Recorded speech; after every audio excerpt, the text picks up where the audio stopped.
المنافسين دول وفي الاعلام الرياضي لا، النادي الاهلي كان عنده حق. اما شفت الرد الفعل بتاع المنافسين دول اللي هم يعتبروا مباشرين ليك في الازمه دي واستفادوا من اللي انت عملته، لا النادي الاهلي كان عنده حق. عنده حق في 3 حاجات. اول حاجه، انت كان في نغمه موجوده في مصر ان النادي الاهلي ده نادي الدوله. ده ما حصلش، والا كان النادي الاهلي قراره اتنفذ. صحيح.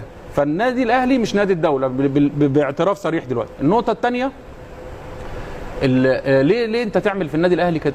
ليه تعمل في النادي الاهلي؟ عايز توقع النادي الاهلي ليه؟ عايز تدخل النادي الاهلي في مشكله ليه؟ النادي الاهلي مشرف مصر ومشرف افريقيا، بيلعب في البطولات العالميه كلها، وصل مصر للمرحله ما فيش نادي تاني. اجتهد انت واسعى ان انت تبقى زي النادي الاهلي، مش ان انت توقع وتدخل النادي الاهلي في مشكله. فدي نقطه يعني